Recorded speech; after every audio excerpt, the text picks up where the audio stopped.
Huge news for Pokemon Sword and Shield. With the recent announcement of the expansion pass, it has been confirmed that some of the old boys will be coming back and joining us on our Galar adventure. While it's not the entire National Dex, we will have over 600 Pokemon in Sword and Shield. Tell me how you feel about that in the comments down below, because this is insane, and there's so much to break down. So I'm going to start off the video talking about all the crazy things going on here, and then later on, I'm going to talk about some of the individual Pokemon and the details behind it, because there might have been a few things that you missed. We're actually getting 2 separate waves of over 100 Pokemon each. We have some clarification on some of the Pokemon that are going to be joining. There's Legendaries, there's Pokemon Home interactions. It is going to be crazy, but this right here, Game Freak said in interviews that they were not going to add Pokemon via DLC, and it seemed really disappointing at the launch of Pokemon Sword and Shield. I was like, they're at least going to put in half of the Dex for these games, because the Dex Cut is so controversial, they're going to make it half, but 400 is a pretty disappointing Dex. However, now that they're bringing it to over 600, I want to know how people feel. Like, people that are already cool with the games, they're just going to love this even more, but I'm wondering how many bring back National Dexers are going to flip on this, because now we're going into the majority of the Pokedex, and I don't think this is Game Freak caving. You know, I think they were always planning on doing this, but they couldn't announce, like, a big DLC plan, and maybe when they said that they're not planning on adding Pokemon as DLC, they just meant, like, you know, as an update. That we get, like, 20 Pokemon for 1.1, 30 more Pokemon for 1.2, and do it like a Smash kind of thing. That, no, they want it to be big. They want it to be ambitious. They want to have a whole new chunk of game added, and then it makes sense. Because, like, if they just kind of, like, splashed in 10 Pokemon and then sprinkled them in the existing wild area or dens or something, and then slowly added some of the decks, that would feel kind of weird. But with this, we get an entire new wild area. And in the Pokemon Direct, they said it's bigger than the wild area. So we're getting more content to explore and discover Pokemon in than we already have, and it's going to add over 100 familiar species initially. So we're going to feel this quick. This is going to be happening in June, and then fall, we're going to get another wave of 100 Pokemon, and then we're going to have like a more completed game with new Generation 8 Pokemon, and then tons of returning Pokemon. So the Dex is probably going closer to like 650. You know, if they do like 110 Pokemon, 120, and then the new ones that we got. There's also going to be like Galarian forms and evolutions. We've already seen the Legendaries as well. I did a video breaking down the Pokemon we've already seen, so check that out. Catch my full Pokemon Direct coverage. Leave a like, share. Let's get all this YouTube shill stuff out of the way. But that is pretty insane. So it's like, Game Freak was a little weird about this. They had to take a big hit to cover up this amazing update, and I hope that people aren't too burned by it. You know, a lot of people, they're just like done with Pokemon, even though this is exactly what people have been begging Game Freak to do for years. They're finally doing it, and for me, I don't feel like this is too little too late, but the Pokemon community is pretty toxic and pretty petty, so we're going to see how this flips, and we still have most of the National Dex back, and I think that's fair. You know, I am in complete agreement with the Dex Cut. We can't support over 1,000 Pokemon in an individual game, but adding it in nice little bite-sized pieces is great, because you have a good amount of time to complete the Galar Dex, it's going to open up, and then there's going to be extra rewards inside of it. So now, we can actually talk about the Pokemon that are returning. We saw Talonflame. Talonflame isn't a part of this, so we also saw some extra ones inside the trailer make these quick little cameos, and I'm alright with it, because we got some good Pokemon coming back in. I'm interested in seeing like how Azumarill is going to play with that huge power into Dynamax. That's going to be pretty fancy. Yo, we got another Sniper Pokemon coming in with Kingdra. Volcarona. So, unfortunately, we really didn't have, like, you know, Galarian Volcarona, as I'm going to call it, was pretty pitiful and underwhelming. It was like a discount Volcarona. So now this is just going to completely outclass, and I think it's going to be pretty healthy inside the game. So that's going to be something crazy to see. Zoroark is going to be really interesting, especially with, like, all the mind games from the illusion and stuff. Chansey. Huge special defense sustain tank in. I'm missing my boy Chansey. That's going to be really fun to see, especially with, like, this huge removal of Toxic. So actually, Chansey won't be able to Toxic Cell anymore. That's gonna be actually, ooh, it's gonna be weird to see how Chansey plays with all these like new features that are added and removed and stuff, and then we're gonna have over 1,000 health Pokemon. Game Freak did it. Or it's gonna be hilarious if the health bar actually caps at 999 and Chansey doesn't get like an efficient Dynamax.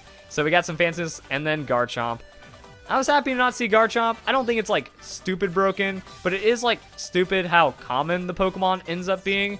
But it's just gonna like fit in, and we're gonna see how it plays. Like, I hope that Garchomp is actually just like heavily fallen out of the meta and becomes more of a niche pick, even though it's still pretty safe, even though these things are happening. But like all the other game changes going on have made a lot of Pokemon viable and have some pretty interesting new Pokemon added in as well.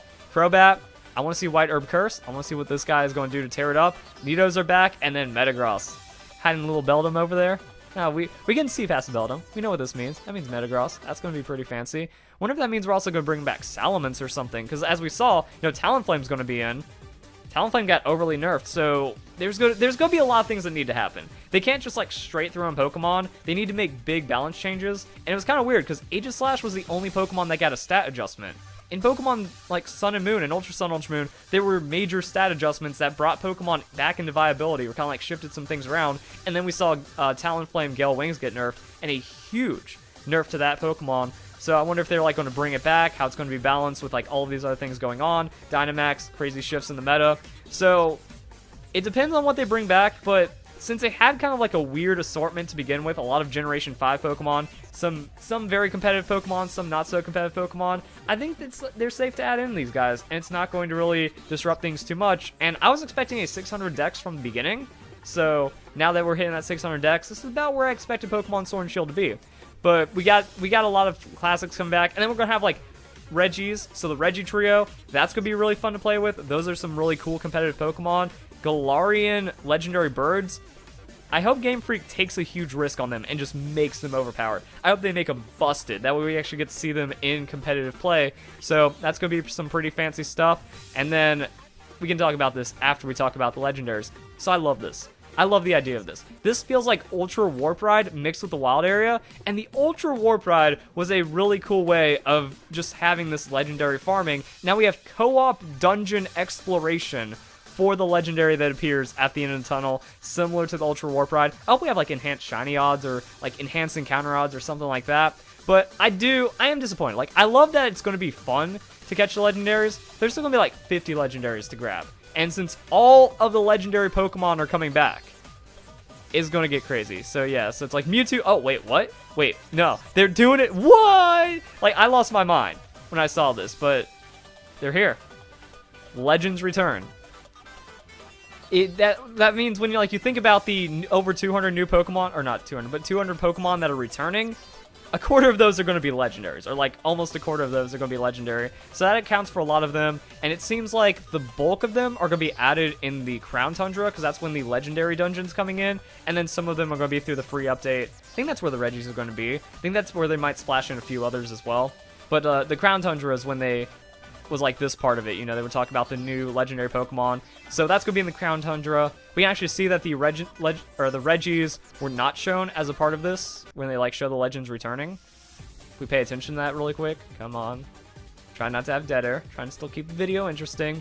So yeah, see, they went to the Gen 4 legendary trio and stuff like that. And also same thing for the legendary birds, a jump from Mewtwo into Generation 2. So because of that, it looks like all that stuff is going to be in the first area.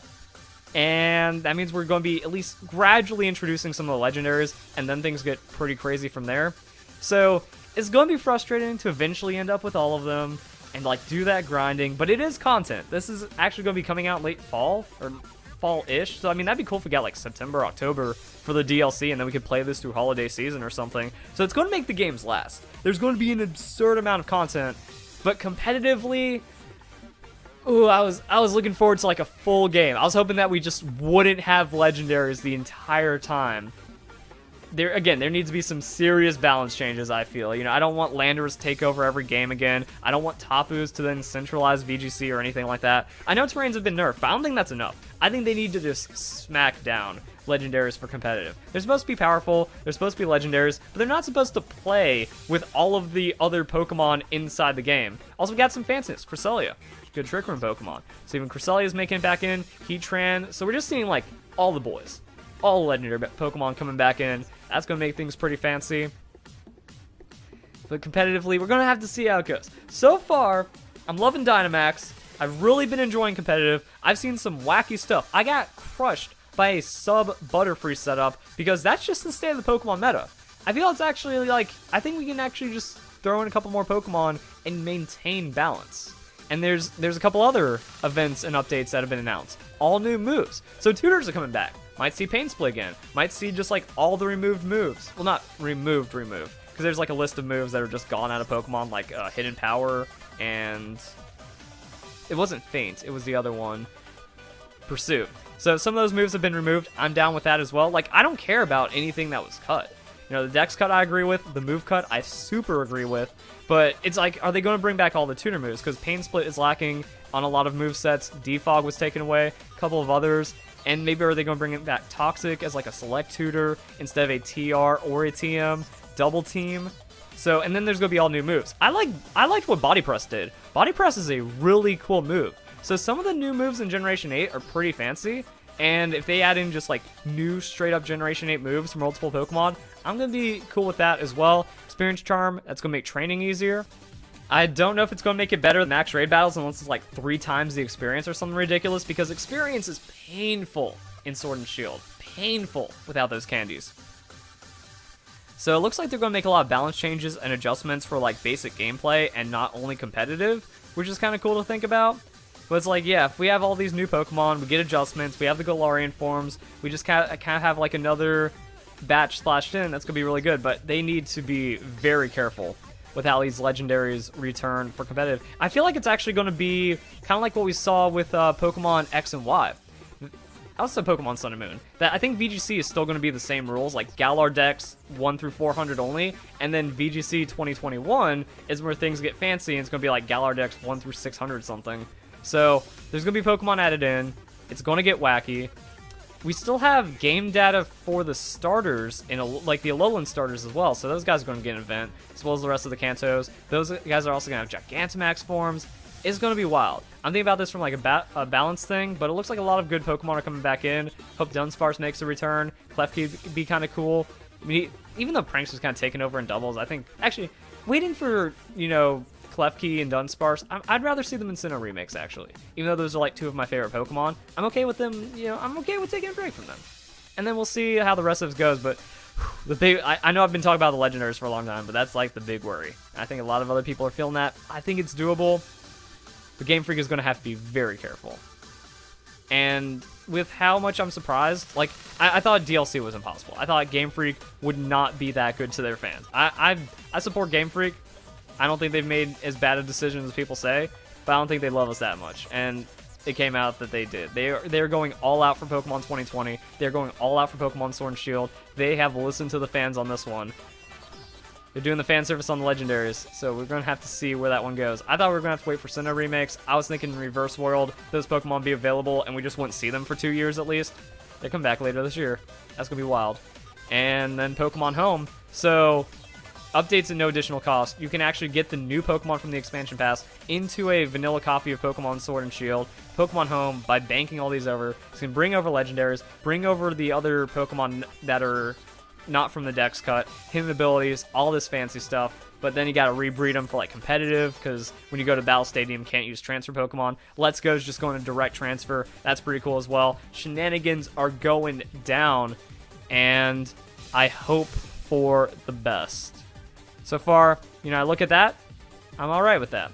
You know, I could have gone, would like to go a game without Garchomp, see him in Sinnoh remakes, a couple others, but we still have a few hundred that aren't going to make it in. All Legendary is going to be weird, and going to see what you guys think. So if you guys enjoy the video, hope you have a nice day. Thank you very much for watching.